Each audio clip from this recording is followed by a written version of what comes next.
Big things are happening at Oregon. Kelly Graves is here to talk to us all about it. A brand new era set to begin. Locked on Women's Basketball starts now.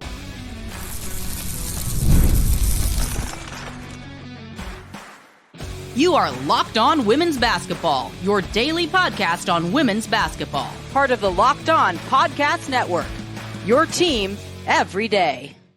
And a very happy Tuesday to you. Hope everyone had a lovely weekend. I am your host, Howard Megdal. I want to thank you for making us your first listen at Locked On Women's Basketball every day. You guys keep showing up for us. Over 200,000 listeners in April alone. The way we show up for you 6 days a week.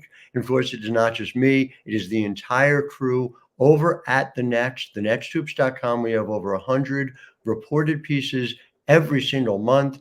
Go ahead and subscribe, $9 a month, $72 a year. It goes towards building the 24/7 women's basketball newsroom we all know we've needed. It is here. And somebody who keeps us pretty busy with a whole lot of news. The off season is no longer the off season. Is head coach Kelly Graves. And Coach, I just want to kind of frame things up top before we get into the way one builds a team. We're going to talk in segment one about this new roster. I've talked to a couple of other coaches who have spoken about the fact that this looks on paper to be a top 20 team to them. And I'm interested to see sort of where you set the bar, how you create culture amid change, because there's so much change in all of college basketball. But let's just start with a few numbers. 33-5 in 2017-18, 32-5 in 2018-19, 2019-20. I will never forget that team, 31-2. I'm sure you won't either. Of course, the season ended prematurely by the COVID-19 outbreak. But when I go back and look and I see, there's been more ups and downs the last couple of years. And I know you're the first person to talk about that. It feels to me like sometimes there's a lack of reflection on all that you have done, all that you have built at Oregon. So as you head into this new era, I guess I wonder first and foremost, how do you define success in a given year? Is it numerical? Is it something else? How do you go about doing it? Wow. Well, you touched on a lot there, Howard. And first of all, good to be with you. Thanks for having me. Yeah, it was one of those years that, quite frankly, I have never had. I mean, when I took over the program at St. Mary's, it wasn't a great program, and we built it up. Same at Gonzaga, and struggled the first couple of years, and then built it up. But once we had it built, we never looked back. And the same thing here. This was really the first time in my career where I've been in a position for a while and had a tough season, and when you talk about defining success, I've always felt that, it's not always about the total wins and losses. I think as a coach, you try to maximize, everything that you can out of the group that you have. And, and I thought we did that to some degree this year. We just weren't as good as we've certainly been. And it was a struggle, but we still worked hard as coaches. Our players worked hard. We tried to make it work. It was just, it was kind of crazy. And I can't totally explain it. I think it was just one of those seasons where everything that could have gone wrong did go wrong, in terms of, we weren't that deep, weren't as talented. We had key injuries in key spots, at tough times, including, our projected point guard 4 minutes into the season, really the only player we couldn't lose, and we did. So it just happens. But, listen, it was my job to make sure that we had a more talented roster, and I'm proud of our players. They gave us everything that they had this year, and so that I can't fault. When you look at that team this year, and again, it goes back to the records in college to me are also something that people look at the top line and look, it's bottom line, it's wins and losses. Mhm. I get that, right? But you look at 11 and 21, you also look at the fact that you guys played more top 25 teams than anyone in the country. You obviously scheduled for a roster that was planned differently than it turned out to be. I think this is the first time I've ever seen where you had, I think, only 4 players north of 20 minutes per game. Again, a function of a lack of depth, right? So figuring out how to distribute the minutes, it felt like it was something to figure out in season.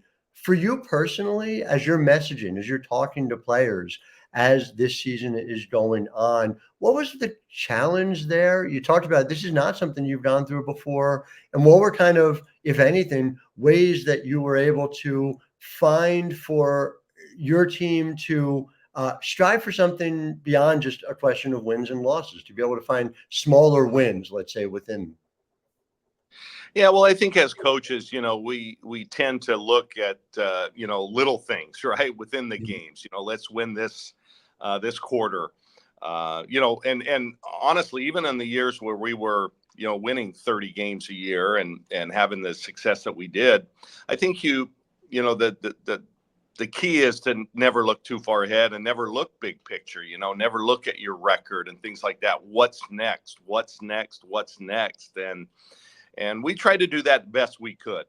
I mean, we knew going in that, listen, we were going to have to play almost a perfect game most nights. And like you said, the schedule didn't do us any, I said everything that could go wrong did go wrong, and that it included the schedule. And we played 12 games against teams that were in the Sweet 16, for crying out loud.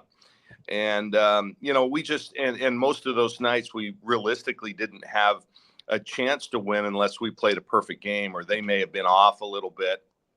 And that didn't happen. We're still Oregon. We're still that name brand. And when we roll into a place, people want to beat us. And most of them did this year. So, it was, listen, just small victories. I think we tried to keep their heads up best we could and continue to be positive. I give my staff a ton of credit. I thought they did a good job with this group. Really, we could have lost them, and I don't think we did at any point. And like I said, we just weren't that good. But we got a little bit of heat, and I understand, Howard, how this game is played. I do. But people, I think, sometimes forget where Oregon basketball was before we got here, and and just things like, in the history of the program before we got here 10 years ago, they had never made the Sweet 16, never had more than one win in an NCAA tournament, and only had 5 total. I mean, we had some success. We had some good, solid teams over the years, but nothing like we took it. And we go from, 1 year Elite 8, the next year Elite 8, the next year a Final Four. Then you mentioned the COVID year, and I really felt like, the way we were playing at that point, with all due respect to the other teams out there, I just don't think we were going to be beaten. We'd won 19 in a row, and I think 12 of those games were against teams that were ranked, and the average was by 20 plus, including UConn's worst loss ever in Gamble and a 35-point win in the Pac-12 championship against Stanford. I mean, we really were playing great. And then after that group, I didn't mean to interrupt, but I mean, that one really stuck with me. And obviously I was, locked in my house for a long period of time. So I had a lot of time to think about it. But just, that team that you crushed in the Pac-12 championship, that team with the Hulls, with Maya Dodson, with Fran Belibi, with Anna Wilson, a young Hannah Jump was on that team. And that game was just not competitive. That was where you guys were at going into that. I leave aside this year for a minute, right? Yeah. How did you process that? Because you're right. Like South Carolina was really good that year as well. There's no guarantee of who wins that championship, but how do you process? Sabrina came back to win a title. I mean, what was that like for you, for that group? Yeah, well, it's been tough. And quite frankly, I think we're still suffering, some of the fallout from that. I truly do. If you're a national championship coach, I think that gives you a little bit more credibility. And, and we were denied that opportunity. And, and it's too bad. And honestly, Howard, the funny thing is we've never had complete closure. Mm-hmm. After the Pac-12 tournament, you know how we have a couple of weeks in between most of our tournaments and then the start of the NCAA. I forever have given our players 4 or 5 or 6 days off following the Pac-12 tournament or the WCC tournament, waiting for selection. And so after we won, we scattered. Everybody went home or they did whatever. And I went out recruiting. And then when I got the word that the tournament was going to be canceled, I called everybody and said, listen, if you're already away from Eugene, there's no reason to come back. And so for that reason, we've never been back together again. It'd be nice someday to kind of get that whole crew back and be able to really, celebrate that group. But it's true. One of those.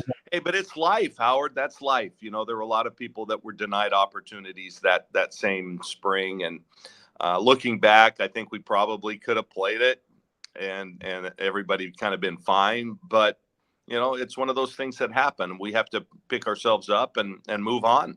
Going to take a while for that reunion to happen because everyone is from that team. So many are busy dominating in the WNBA. So we'll have to wait for the end of that, I guess. But in the meantime, lots more to talk to Kelly Graves about. This Oregon team coming up is one that I am fascinated about as well. So back right after this, I'm Howard Megdal, and you are listening to Locked On Women's Basketball. Locked On Women's Basketball is brought to you by FanDuel. And yes, indeed, it is winner take all time in the NBA and the NHL. And FanDuel is giving you a shot to bring home a win of your own. Right now, new customers get $150 in bonus bets with any $5 bet. That's $150 to bet on spreads, money lines, player props, and more. WNBA they have as well. FanDuel is very good about making sure that women's sports is part of what you can do there. So go to FanDuel.com/locked on and make every shot count. Again, that's FanDuel.com/LOCKEDON. Visit FanDuel.com and enjoy America's #1 sports book today. So back here with Kelly Graves, and Coach, I just go through the roster of who's coming in. And I just want to read it out so people have an understanding of where transfers are coming in before we even get into some of the who. So UC Santa Barbara, okay, BYU, Texas, and Aminu Mohammed is fascinating. I can't wait to see what she does for you guys. Siena, Miami of Ohio, Arizona, UW, Washington, that is, and of course, Deja Kelly out of North Carolina, probably the top line among a really talented group. You talked about not having depth this past year. That sure isn't true coming into this year. So take me through kind of how you thought about putting the team together and what were your watchwords? Because in a lot of ways, the great part about where college basketball is right now is the ability to just switch it off and do something brand new. Well, the two areas this past season where we were the weakest, we did not shoot the three-point shot well at all. We were worst in the conference. And, if you know me, you know that that's a priority for the way I coach and the teams that I have coached over the years. I mean, we've been among the best and sometimes the best three-point shooting team in the nation. We were one of the worst. The other thing was just lack of playmaking ability. We didn't pass the ball well. We didn't share the ball well. We often didn't make the right read. So those were the two priorities going into this kind of transfer season, so to speak. And so we did I thought a great job of kind of getting the players, the type of players that, succeed in my system and my program. And you mentioned one, the first one that we got was a young lady named Eliza Mevius. She's actually German. She was second in the nation to Hannah Hidalgo in steals this year and the defensive player of the year in that conference. But I didn't know of her. but her coach from Germany called me, and he was the same guy that coached Satu Sabali and Niara. So he knows a little thing about good players, and he said, "Hey, Kelly, she's the real deal. You're going to love her. She plays like you guys do." And of course, she played for Jim Jaber, and I called Jim and asked him what he thought, because he was on the move. He's coming back out to the West Coast, and he said, "Kelly, she can really play." So that was good enough for me. I really like her game, kind of well-rounded. And then Nani Falatea from BYU, whose husband was just picked in the second round by the Kansas City Chiefs. So we were thinking that maybe she would, she'd transfer somewhere closer there. We were on pins and needles, but she decided to come here. Can really shoot the three. Great playmaker. Jeff Judkins, who's a good friend of mine, thinks that she's one of the best pick and roll players that he's ever coached. And you know how much we like pick and roll. So Nani's a great addition there. Salimatu Kimura from Arizona, had a nice year there. She hurt her shoulder and so missed the last 10 or 15 games for them, but averaged 9.5, good rebounder, kind of a jack of all trades, just kind of a hard worker, undersized for her position. Reminds me a little bit of Audie Gilden, who played for us for 4 years, had a really nice career. Ari Long is a deadeye who just didn't get a chance to play much up at Washington, but she was a top 50 player out of high school and averaged 35 a game as a senior in California's leading scorer in the state. You mentioned Peyton Scott. She's the player that we lost just 4 minutes into the year. So, I look at her as a new player back. You also mentioned Alexis Whitfield, averaged 15 and 10 at UC Santa Barbara, but also played 2 years at Washington. So she knows what power four now, I guess, four basketball is about. And then the two players that I'm just super high on, and we got them late. One was Aminu Muhammad from Texas, who, listen, if you can play and be in the rotation for Vic, then you can play, because he's the best coaches in our game. And I just love her athleticism and her toughness and her ability to just play emotionally and finish around the rim, run the floor. And it's going to be a great defensive player. And then, of course, the last one to commit was Deja Kelly. And I think everybody knows about Deja and the career she's had at North Carolina. She's a winner. But I think she knows that we develop point guards and develop them well. And so I think she just knew that this was a good spot for her. She's maybe not quite ready for the league yet, at least in her mind. And so this gives her a chance to come out and quite frankly, do a few things. Number one, people are going to be watching. Hey, can she get Oregon basketball back to where we've been, back to among the elite programs? And, and of course, the people in the league are going to be watching how she develops in her last year with the ball in her hands all the time. And she's got some work to do, but she's the alpha that we needed. And when we set out on this, we were hoping to get 7 players. We got 7 new transfers, and they kind of filled everything that we needed. And so I couldn't be happier, honestly. And again, I give my staff a ton of credit. They worked their butts off this spring. And listen, I challenged them, no question about that. And we were challenged. We want to get back to where we've been, and I think we're on our way. I want to really highlight particularly the last 2 players that you mentioned, and Amina is a great example for me.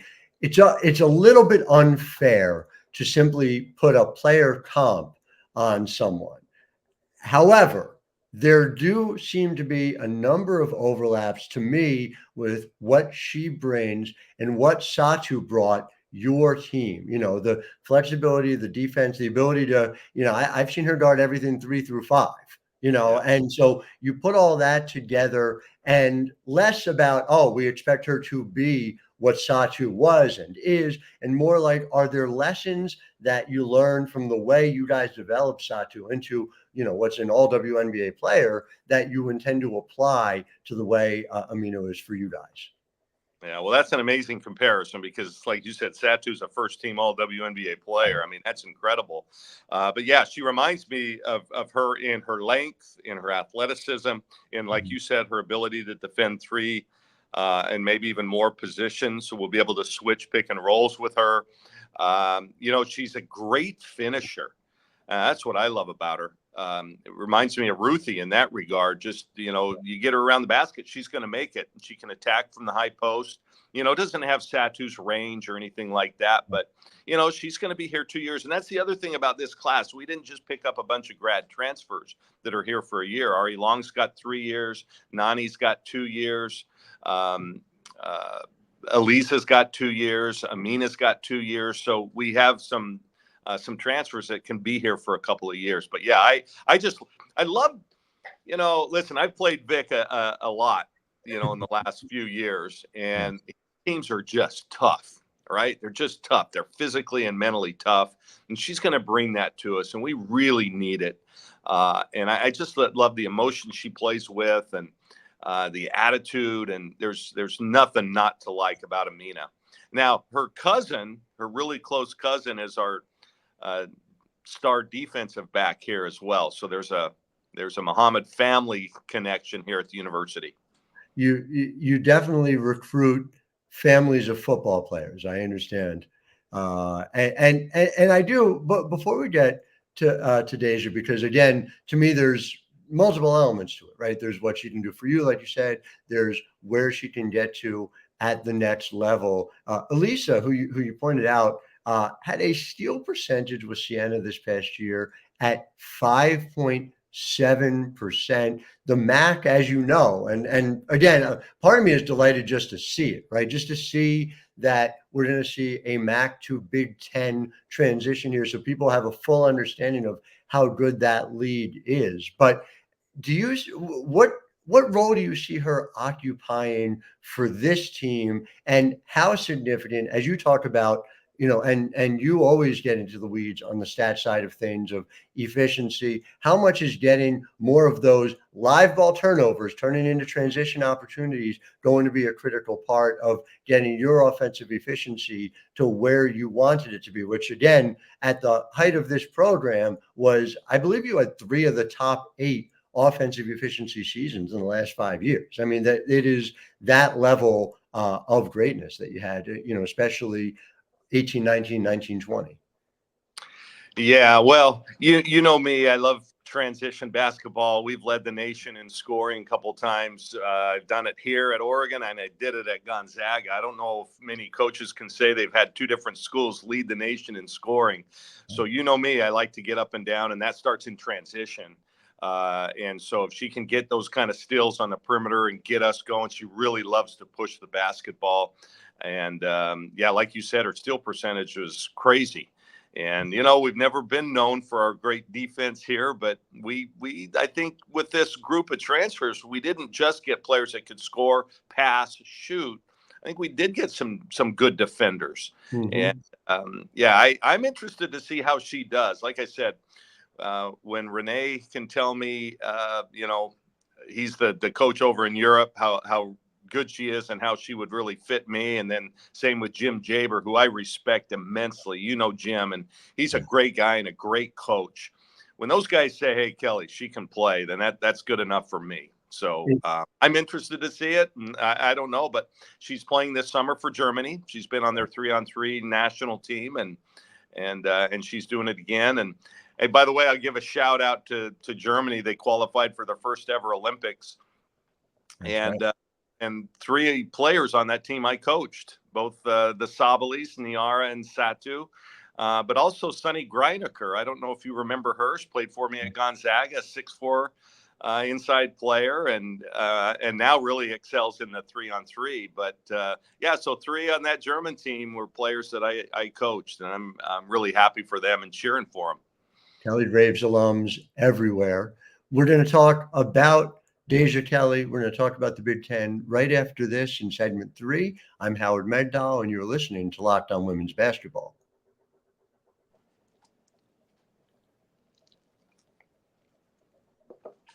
Back here with Kelly Graves, head coach at Oregon. And Kelly, when we talk about alums, right, I'm going to go see a couple of your alums tomorrow. I'm going up to New York, and Sabrina and, of course, Sloot, and seeing what they've done. How much in your conversation with Deja Kelly was it figuring out, number one, how you can elevate her, and number two, you have a key recruit coming in, right? And Katie, is it Katie Fizo? Yes. Katie. Yeah. And Katie. so, Yeah. and a big point guard, and somebody who I'm sure in a lot of ways you're hoping will learn from Deja along the way. Kind of take me through the construction of that. Well, of course, Katie signed last fall. We're really high on her. I think she's one of the best point guards in the country in the 24 high school class, and we have big. I think big plans for her and high expectations. I think she can certainly play alongside Deja, and you've seen my programs over the years. It's kind of funny. Sabrina won 3 Nancy Lieberman Awards as the nation's best point guard, but we never actually viewed her as our point guard per se. We had Maite Cazorla, played with her for 3 years. Yeah. She finished second all time in assists here at Oregon behind Sabrina, but she was point guard, played in the W for a year, and could still be playing. She's just opted to stay in Spain. And by the way, she's the starting point guard for them, and they'll be in the Olympics in Paris. Yeah. But and then Mignon Moore. So, I'm real comfortable with playing, multiple ball handling, playmaking guards at the same time. So I can see those two playing together. But also Deja, if you've watched her play, she works really hard. She plays her butt off. She's a great leader. And she's got to obviously work on her efficiency numbers. And I think that's one of the reasons that she came here. I think we can help her. She's got at her disposal now, Sabrina. She's got Courtney, people that she can talk to, FaceTime, Zoom with, sit down and watch film with, to really help her to that end. But she's a great leader, and I think she's going to, be a wonderful teammate, not only for everybody, but for Katie in particular. And I'm really excited to see that dynamic between the two. Do you think it is simply a function of getting more open looks from three? Again, when you talk to people around the league, the 40% number is one that a lot of people look at. And, Deja's been close to that in past years from three. I think sophomore year she was around 36. It was down a bit the last couple of years, but of course, in that offense, she was being asked to do a lot. You have also, and again, you speak about the multiple point guards in a lot of ways. You presaged what we're seeing at the W level. You're literally seeing it in New York. Every time Sabrina and Sluter are on the court, they're essentially operating a lot of offensive principles that you pioneered with each of them when they played for you. So is that the number you're looking to, or is there some other way that you kind of measure, all right, this is how you get her where she needs to be? So next April, you're in New York with me, and we see her name get called right away. Well, yeah, she's definitely been a little inconsistent from the three. Her assist to turnover numbers got to get a little bit better. I think a lot of that, was the nature of, she was needed to do a lot, and so I think got some players around her that can help create for her from time to time, so she doesn't have to do it all the time. And I think she'll do better when she gets some better catch and shoot opportunities. I think those numbers will go up. I've liked Deja ever since high school. She visited here unofficially in high school, and so known her for quite a while. She was part of the same class as Tahina Pau, and that's kind of the direction we went at that position back then. But I just think it's going to be a win-win, and now we're connected. So there's pressure on both of us. I really want to help her achieve her goals professionally. And at the same time, she can really help us get back to where, our program has been. So this is a potential to be a great win-win. I think we can, she needs us and we need her. I think it's just going to be a perfect storm. And we've surrounded her with some great talent, some people who can shoot. So I think her assist numbers are going to go up as well, just by the nature of how we like to play. I want to end up, if I can, by talking about what this chapter represents for you and whether you've given yourself a chance to process it. You're going to come up on 600 wins as a head coach this year. You're somebody who has taken your teams, to the Final Four. You have taken multiple double-digit seeds to the Elite Eight. I remember being there for it. Yeah. Yeah. I mean, all these different crazy stats, but now you're entering an opportunity to write a brand new chapter for Oregon in the Big Ten. You're going to be taking trips you've never taken before in conference. I mean, flying to Happy Valley to Columbus, Ohio, among the road trips. You're a year away from Piscataway, New Jersey. So it's a brand new world. It's a national basketball moment for you as well. As you kind of think through what you've done in this game and where you're headed, how much do you relish that opportunity of, yes, it's the place where you have built and it's a fresh start all at the same time? Yeah, you nailed it. I'm really excited. I mean, I have 5 years left on my contract. I'm excited for this new chapter. And I'm not going to lie, this past year was really tough in a lot of ways. It was professionally as well. I started, I'm 61 years old, and a lot of the coaches that I kind of got into the profession with have retired this year. And it's made me think, what I want to do, because the changing landscape of what we're dealing with now is just completely different than it was even 5 years ago. And so I struggled with that, and I don't think I was totally all in. I pushed back with this portal and with the NIL, and that was one of the things this year we decided to go with the young kids. And you know what? The better teams were all veteran teams. And so I've embraced it. Who says you can't teach an old dog new tricks? And I've realized that, hey, this is where we're at now. I have to embrace it and I have to do it.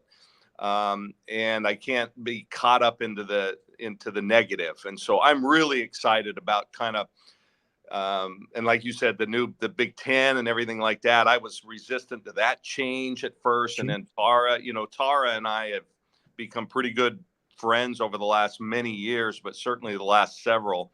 And, I'm going to miss her, but it's just, there's a lot of change going on, and I'm not quite ready to be put out to pasture. So I'm motivated, Howard. I'm telling you, I'm motivated. My staff is motivated. I think my team's going to be motivated to really kind of, prove the naysayers wrong. And I think in this business, and you're part of that media, it's what have you done for me lately? I understand, people need a history lesson. We've done a lot of really good things in 10 years, but if you're always focused on looking backward, then I think that really stunts your growth potential in moving forward. So again, excited and can't wait for this new season, which, by the way, is again going to be a challenge. I'm an idiot when it comes to scheduling. I mean, I always load up in the non-league. It was all those years at Gonzaga, Right. Can't break with that. We always had among the toughest preseason schedules because we needed it. In case we lost in the conference tournament, we needed quality wins in the non-league, and we usually got them. So I've continued that same strategy, and man, I'm looking at it going, geez, we've got the 18 Big Ten games, but plus I've got these 12 games. But it's better for the sport, which I know has, again, always been a focus and may not be something that you'll say, but I will say that you have made a point of playing the tough teams, non-conference, in a way that grows this place, because yes, those of us who remember, who can go back and are not just, let's say, have a 51st date style memory for the sport, understand all that you have done. But it's fine, Kelly. I've looked at it. The Big Ten, I'm sure, is going to be a cakewalk once you get to conference play. So, I am going to miss the Tucson and Phoenix trips in the wintertime. Exchange those for Madison and Iowa City. I don't know, man. Wait till you get New Jersey in January. We had our Big Ten meetings last week, and there's a lot of, and I've done a deep dive into every coach. My staff is putting a profile together of every program, styles, all that kind of stuff. There's some really good young coaches in that conference. I think it's a conference that's really going to be, I think the best in the country. And of the last several years, the last 8 years, the Pac-12 has been that, and not by a close margin. Right. But I got a feeling that the Big Ten is going to be the same now. We're going to be the standard. No question about it. Cannot wait to see it. Going to be fascinating. And Kelly, always appreciate your time. Our listeners always appreciate your time as well. We'll be back with you tomorrow. Lucas Seehofer, staff writer at The Next, talking about early injuries in the WNBA and the Minnesota Lynx, another team that people wrote off and were wrong to do so. So until then, I'm Howard Megdal, wishing all of you a wonderful Tuesday.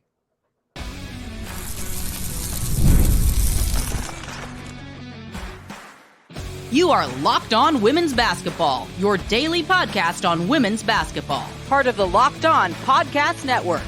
Your team every